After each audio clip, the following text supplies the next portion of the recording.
Fala pessoal, hoje quero falar sobre a origem do SARS-CoV-2, o vírus que causou a pandemia do Covid-19 e que estamos no final dessa pandemia, mas a origem do vírus ainda é incerta. Por que é importante então considerar a origem do vírus? Pode existir duas hipóteses. A primeira hipótese é que esse vírus veio de uma causa natural, ele estava infectando outros animais, evoluiu e passou a infectar o ser humano. A outra possibilidade é que esse vírus veio de laboratório, que seja criado ou que ele vazou de um laboratório.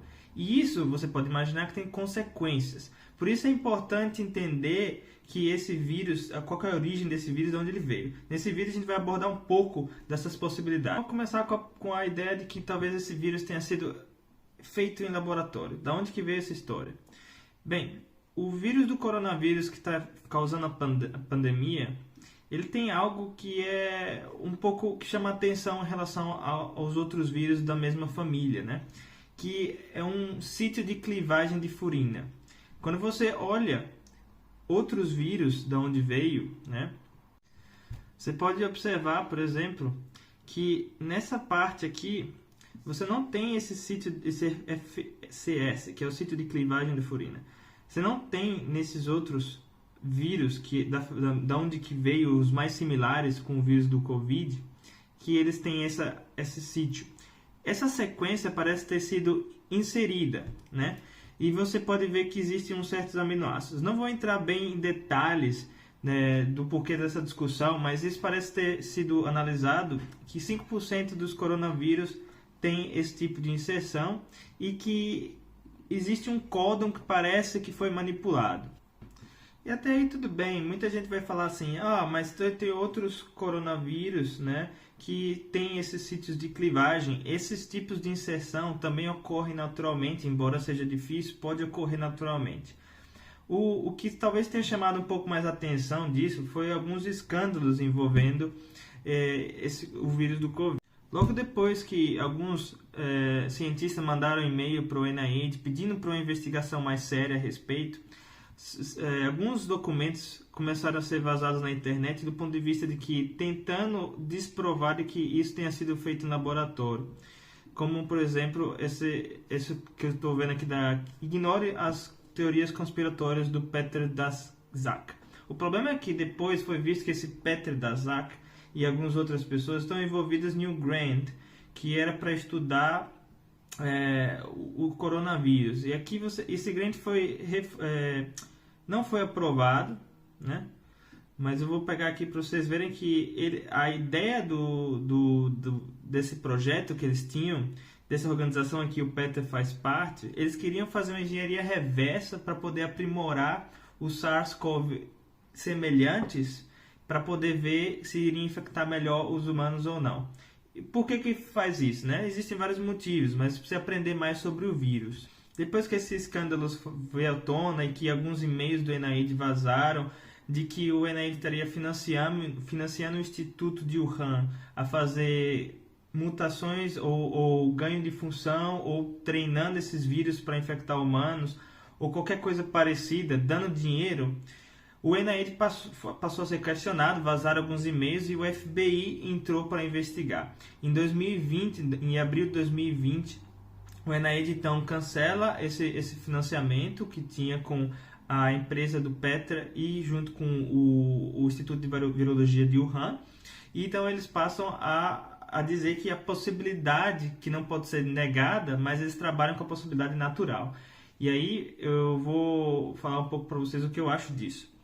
Associada a essa história, uma das presidentes do Instituto de Wuhan, né, que estava fazendo pesquisa nessa área do coronavírus, que já trabalhava com alguns ancestrais, o que vinha a ser desse coronavírus em particular no laboratório dela, ela deletou ou deixou offline um desses sequenciamentos que tinha por volta de setembro de 2019 e tirou do ar, digamos assim, e a primeira vez que ela se deu conta, ou que oficialmente foi dito que teve um sequenciamento e esse coronavírus veio a ser sequenciado, foi no final 30, alguma coisa ali, de dezembro de 2019, e dia 10 de janeiro foi já confirmado os pacientes e tal.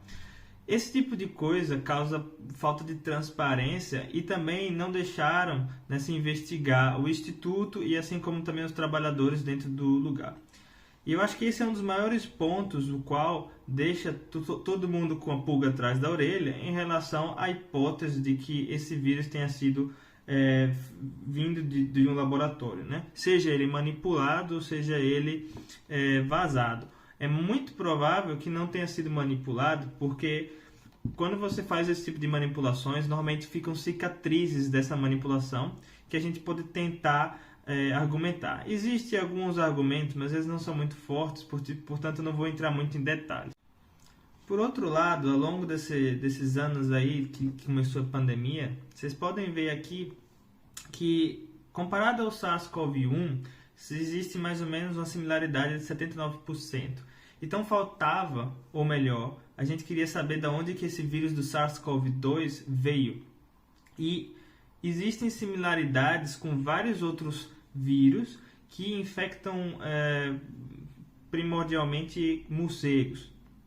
E o mais novo sequenciamento que a gente tem, até onde eu sei, vem de um que tem 96,8% de semelhança com o SARS-CoV-2, que sugere que existiu sim uma evolução e que veio a dar o SARS-CoV-2. O ponto-chave que ainda fica faltando é que não descarta a hipótese do vírus ter vazado do laboratório, porque se existiam pessoas trabalhando com esses vírus lá, e eles estavam, por algum motivo, fazendo ganho de função ou trabalhando com esses vírus em laboratório, ainda assim possa ser que tenha vazado.